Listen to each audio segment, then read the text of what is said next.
There is one thing I'd like to acknowledge. What that?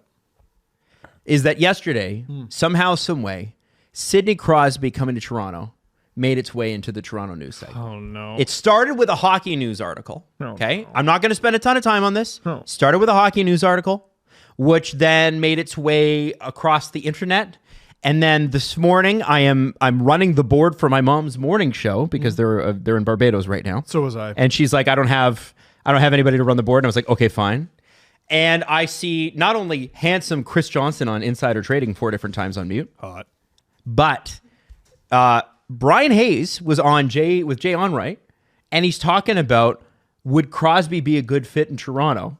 As if that's a question. And what does the package look like? And I just say, listen, I know Pens fans, I've been hard on you, but I am really going to enjoy this one. I know he's going to Colorado if he goes anywhere. I know. But can I enjoy this? No. Why can't I enjoy this? I won't even let my mind drift there. He's not coming here. He's going to Colorado. If he's going anywhere, he's going to Colorado. But like, he's probably not going anywhere. he's probably not. Also, please give credit to the correct people. Overdrive is the one who started this. I thought it was Hockey News. The Hockey News, they reference Overdrive in their article. Like one of those. Yeah. No, Overdrive got this. Jeff and all of them got this started. My wife calls him. She's like, the Jeff dog. I'm like, you mean the O dog? The Jeff dog. Hayes and McLennan and the O dog. They all got this started. No, I listen. Jeff dog. I want to say, and Pasta, his co-host. I respect this so much. Noodles. Yeah. I was trying to think. I respect joke. the hustle. I love it, and clever. I hope that this ping pong ball that they've created never loses momentum, and that it just pings around the room like a stray bullet, doesn't hit anyone, doesn't stop, just keeps going until Crosby inevitably says, "I'm staying here for the rest of my career. Can you all shut up?" Oh God, he's not saying that. Well, And no. if he meant Is it, he anyone would have said it already. Is anyone asking him though? I don't think anyone's asking him. No, and well, they haven't yet. Oh, stop it! They will. Do you think they won't? People are saying. You got to ask the question. You're hearing it more and more. That's some of those are my favorite get out of it prepositions. Like, people have been saying.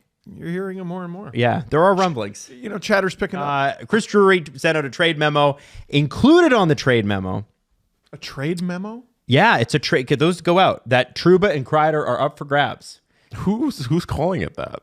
It's literally. It was literally like in the Athletic. They called it. Yeah. Who called it that? Who called it? I'll look at who wrote the article. The article is Arthur Staple and Peter Boff. So And they call it a trade memo? Yeah. So essentially, what happens is they send out.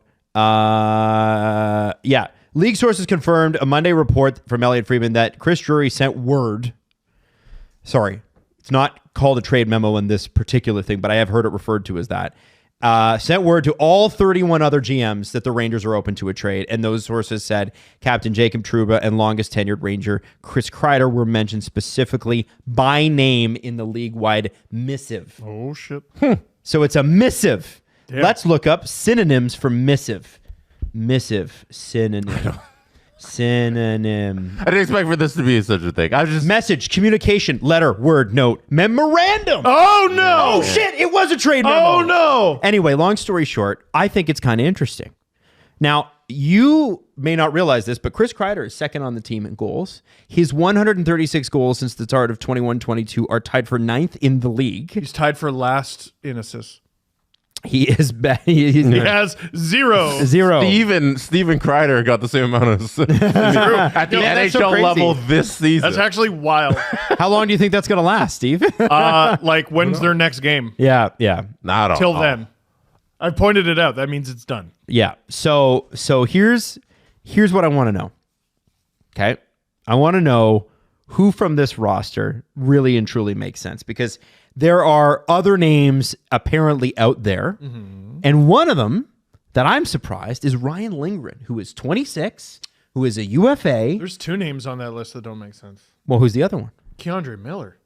Well, that I believe that was debunked. I don't think that that's actually true. Okay. Well, No. good, because Yeah. that makes no sense. He has looked a bit soft at times, but I don't think that the Rangers are giving up on Cam Well, now that we've eliminated that name, yeah, Lindgren doesn't make any sense either. Now, we talked about this in our season previews. They are facing a cap crunch at the end of the year. Somebody's got to go. Lindgren and Trouba have been paired up, so it's not been Lindgren-Fox, and Lindgren has not looked like himself. And it's hard to know whether that's Lindgren or Trouba or Fox or a mixture of all three. But here are the names from CJ. Kreider, Trouba, Kakko, who's played well, and Lindgren. Kakko has played well, and I mean, it's always very tough with a second overall pick. Like, is he finally hitting his stride, or do we sell high? That's a guy they've been in rumors with forever. So, like, just rip the Band-Aid off. Do it. And sorry, who else? Trouba, Kreider, Kakko, Lindgren. Lindgren to me doesn't make any sense. And if you want to win a Stanley Cup, I don't think Kreider makes any sense. Well, that's what I thought, because he's been pretty valuable like the entire time and way outplayed his deal. Yes. And they almost tried. Remember, they tried to trade him like right before COVID that season. Like, good teams. I mean, he's been in trade rumors a lot over the course of his career.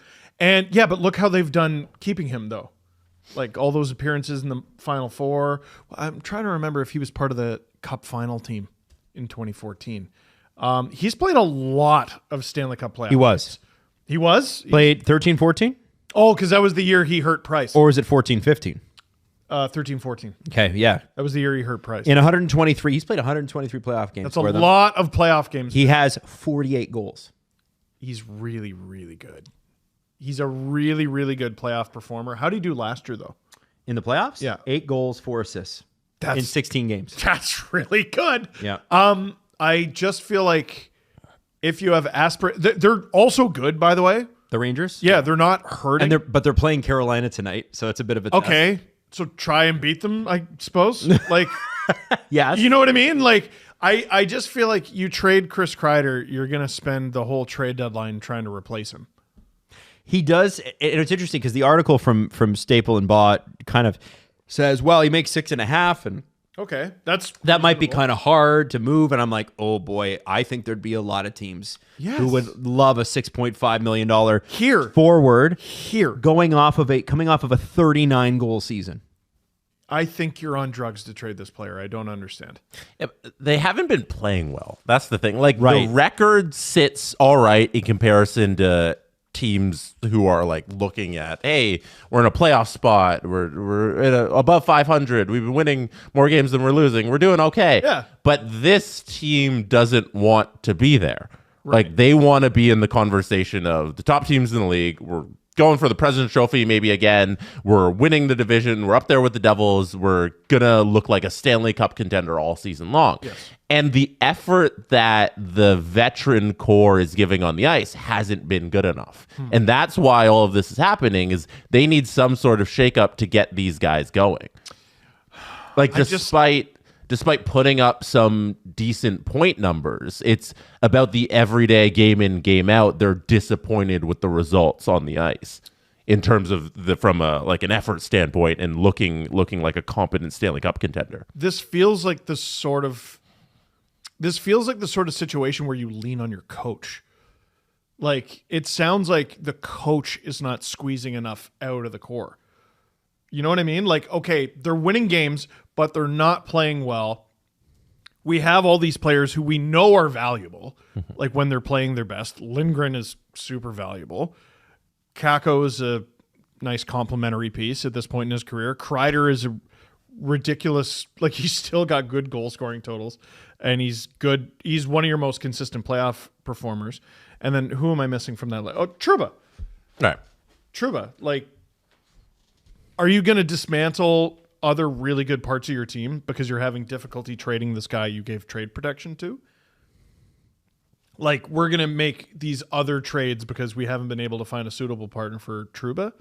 Like, I don't mind them making a move, and I don't mind them settling for not good enough. Mm-hmm. They refuse to settle for what they've gotten. I just don't Kreider to me doesn't make sense. Lindgren doesn't make sense. Kako, go for it. Trouba, obviously go for it.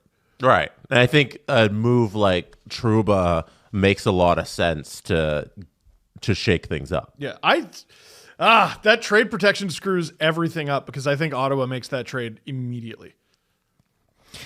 I really do. Yeah, Ryan Lindgren also hasn't been the best since coming back from broken jaw. So, there's some holes there, and they're trying to fix them because they're not happy with being complacent with where they are. But to me, it's like if the Leafs had traded Tavares after he was sick and was terrible. Yeah, I'm not advocating for moving Lindgren. Yeah. I'm advocating for the Rangers need a shakeup because they're not playing hockey that's going to lead them for a deep playoff run. They're playing stale. Now, they did mention in the piece that Kreider is second on the team with 9 goals, but his line with Zibanejad and Riley Smith has been under 50% in Riley Smith scoring goals. Like I was so hyped on Riley Smith because when I was looking at that series against Carolina and the way they were, I guess, against Florida, and they needed that winger. They needed a good top 6 winger and Riley Smith who's going to step in there and get that Zibanejad Kreider line going, and I thought he was going to be the last piece, and he's been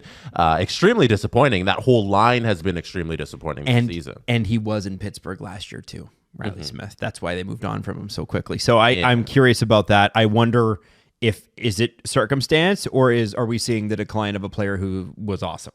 And he's 33. I hope that's not the case. I'm not suggesting it is, but we have to keep an eye on it after 40 points in 70 games, where the previous year he had 56. Now, the next thing I want to mention. Sure. Sure. Okay, you guys on it? No, the Rangers are... I'm staying on the Rangers, but... They're such a complicated team full of guys who can do it. Zibanejad is a guy who's been criticized a lot in recent memory for just not giving enough. And I was like, okay, I wonder where he sits since 2022, the last time they went to the Final Four. I wonder where he sits in team scoring in the playoffs. Mm-hmm.